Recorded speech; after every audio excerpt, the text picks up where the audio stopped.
9 deadly mistakes with your finances that are stopping you from buying a house. Hello everyone, and welcome back to another episode at Novarise Invest, your channel for financial education. So today we're going to talk about the mistakes that you could possibly be making and are stopping you from buying a house. So we're going to go over them one by one, see which ones you're making and which ones you're not. And on the ones that you're making, there could be some solutions that you can implement right away. And if you're not making any of them, congratulations, but it's always good to be able to check that you're on the right path. So without further ado, let's just get started. Before we start, let me remind you to subscribe to the channel and hit the notifications button. Mistake number 1, not having established credit, right?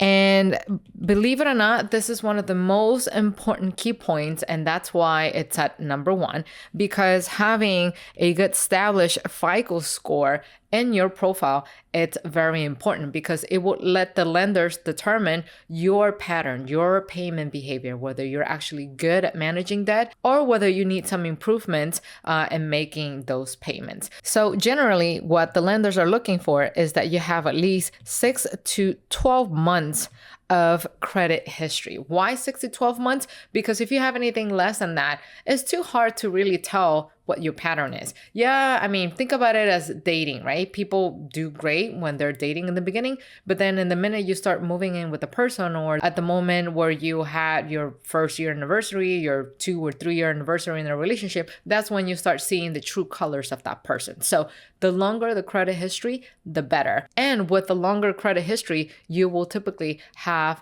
a higher FICO score because now you're quote unquote established. Okay. Now, mistake number 2, you have debt and collection. Okay. Oh, that's really, really bad. In fact, a lot of people think that being bankrupt or having declared bankruptcy is actually worse. But I am here to tell you that it is not. It is the other way around. When you have bankruptcy, you can still come back up. But when you have accounts in collection, that's really, really bad. Because the lender could be seeing that as if you are purposely not wanting to pay that. Now, there are multiple reasons why your account could be a collection. One of the most common reasons is people move, right? And sometimes you have a bill that you forgot about and it was being delivered to your old address over and over again, and you never got a hold of it. And now 6 months down the line, you're finding out that you have an account in collection. So depending on the lender, accounts typically hit the collection once you're past the 90-day delinquency.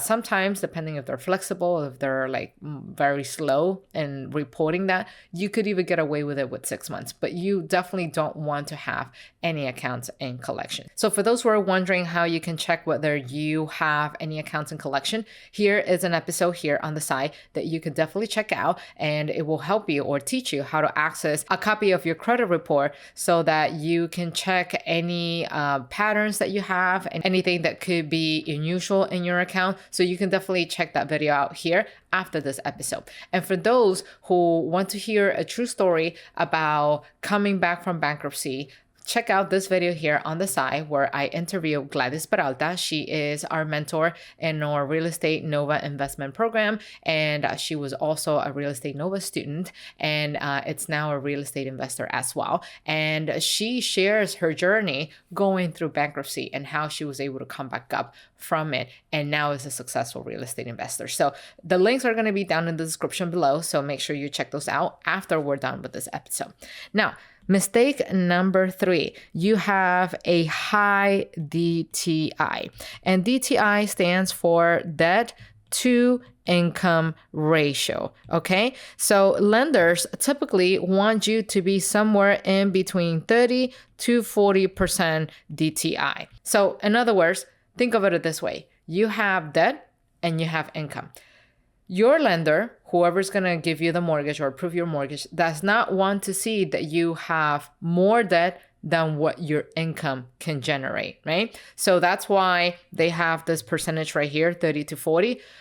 You could have 50, but I don't recommend it because the higher the DTI, the less chances you have of getting your mortgage approved, and the lower the DTI will actually help you get a much better rate. So the lower amount of debt that you have, the lower the interest rates you can get. So for those who want to get more insights about the DTI and learn more about it, here's another episode that you can check out after you're done with this one, of course. That's going to give you all the ins and outs of the DTI. Now, moving along, not having your taxes in order. Yes, your taxes are actually very, very important. In fact, lenders typically request 2 years worth of tax income to verify your income, because you can't just simply walk into the bank like the old days and say, well, I'm making $500,000 and I want you to give me a mortgage so I can buy $1 million home. No, well, the bank is going to say, sure, we can do that, but we need to verify that. Okay, so remember, trust but verify. Make sure you have all your taxes in order. Make sure those are filed on time and that you have those copies readily available to provide to your lender when you're ready to apply for a mortgage. Now, mistake number 5, and that is you have less than 6 months in your job. It's not necessarily a mistake, but it's something that could work against you. That's why sometimes when you hear other people say, well, I have this amazing job opportunity, but I don't know if I should take it because I'm in the process of buying a house. The reason why is because lenders see the length of your stay at a job as the equivalent of stability. So let's say, for example, you went ahead and you took that great job offer, you get paid more money and stuff like that, but you have been in that job for only 3 months. So typically, when you're starting a new job, you're still in a trial period. And the trial period could last somewhere between 3 to 6 months, depending on the company that you're working for.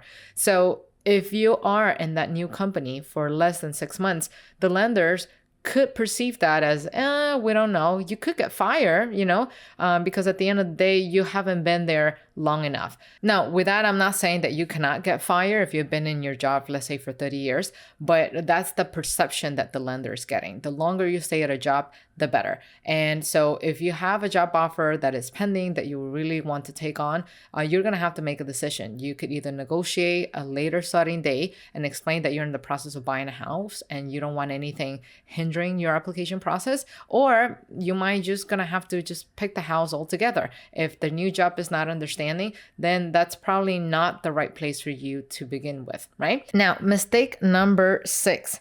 And that it's related to mistake number 5, and that's bouncing back and forth between jobs, right? But before we do that, if you're enjoying this episode, do not forget to hit the like button right here so you can help this episode rank and help others like you looking for information of this kind. And so I'm sure that at some point in your lives, we're all starting off in college and we were trying different things and we were in different jobs, and we changed jobs a lot because we didn't like what we were doing, or at least we were in the process of trying to figure out what we want. So sometimes your resume could look like you were in a company for 8 months and another one for 9 and another one for a year. And that back and forth could work against you because the lenders are perceiving that as you're not someone stable. You could be out of a job at any moment, at any time, because you keep bouncing back and forth. Remember, the longer you are in a company, the longer you can prove your W-2, the longer you can evidence that you've been in a company for a long time and that your money is stable, that you have a stable source of income, the more the bank it's gonna like you. Now, mistake number 7, and this has to do with business owners, okay? Because I have actually read a lot of comments in the YouTube channel from business owners who are tuning in saying, well, I don't know if the income really matters because I generate a lot of money, but I still got my mortgage denied. Well, let me just put it to you this way, right? And by business owner, I'm talking about whoever is self-employed or whoever has a corporation or an LLC, you name it, right? And the key here is to pay attention to your net income, okay? So similar to, someone who has a W-2 job, what the lenders look into is your income.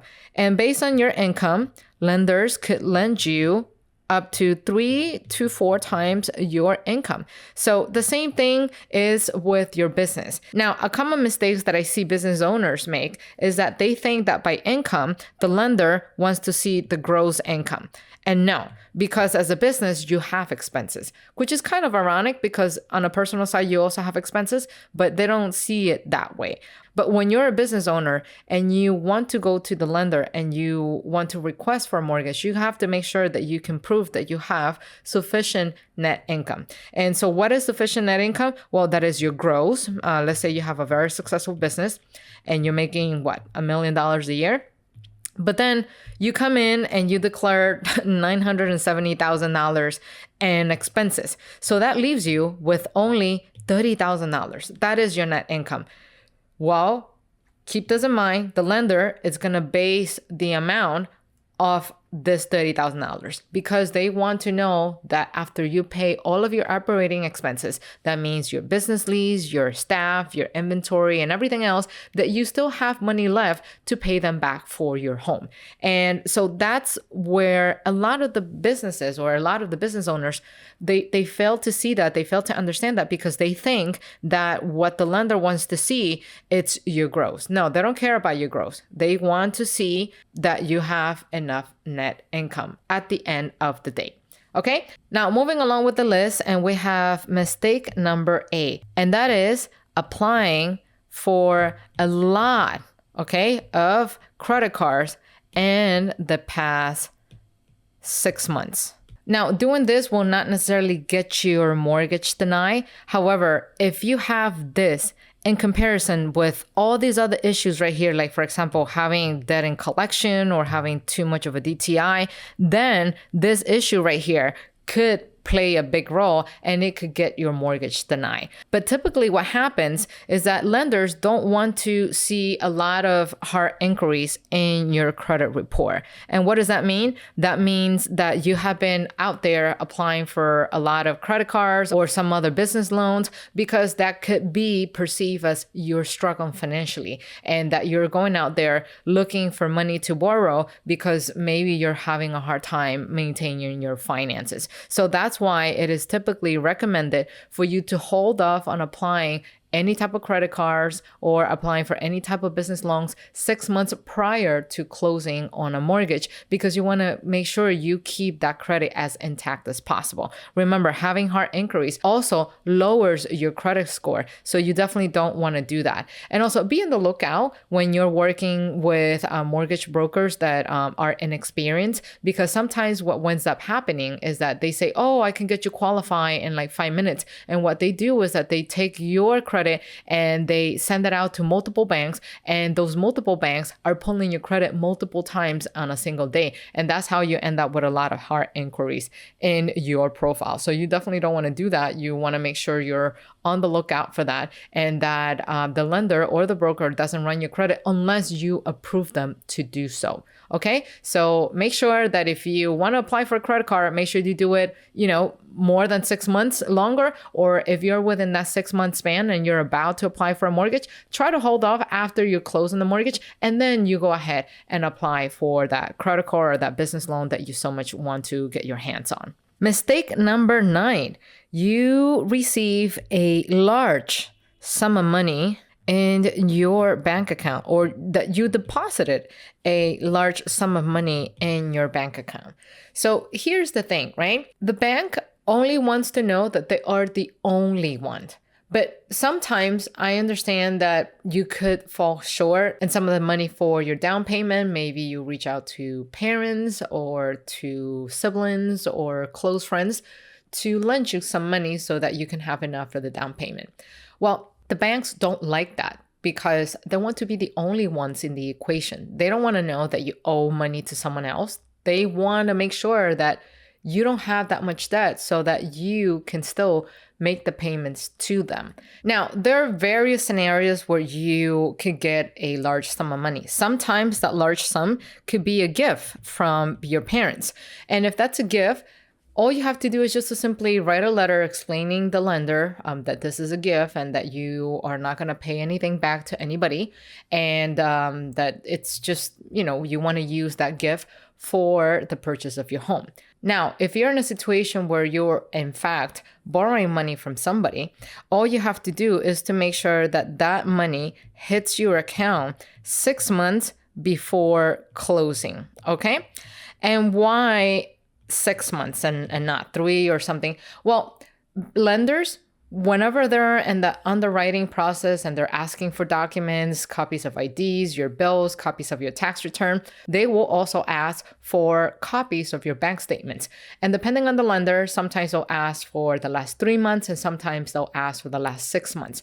So if you make sure your money is in your account 6 months prior to the closing, by the time your lender requests those copies, it's going to look like it has been in your account all along. So that way, no red flags are raised and they're wondering, hey, like, well, what happened? Where did you get this large sum of money? Should we be concerned? Are you owing money to someone else other than ourselves? If you do that 6 months before the closing date, then you won't have to deal with any of that. Now, for those who are ready to get started to go ahead and buy that home that you are dreaming about, here is an episode that's going to help you get prepared. It's going to help you understand what the process is like, what are the documents that you need to gather in order to show up to your lender and be ready. So that way you can have a nice and smooth underwriting and closing experience. I'll see you in the next episode. Take care. Bye-bye.